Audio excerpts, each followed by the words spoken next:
nung kan chan na tôi tu mi nung kan đâm chung hi thi nu cha là sao tu ki kan đâm liao cha na hi bồi parian chuan chiao usi san sao lowi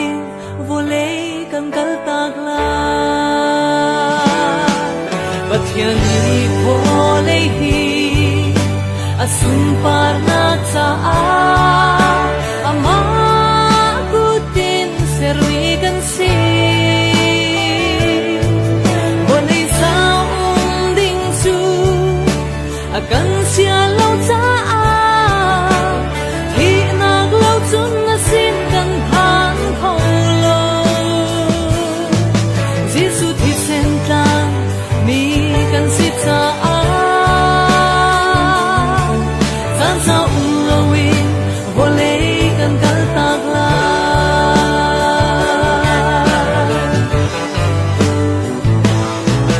ahong pani anun na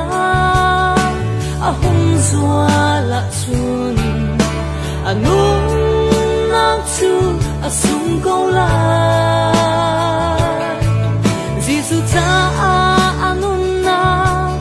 asum mi nun nak ni chun ôi pa sin na lạc song na tang te la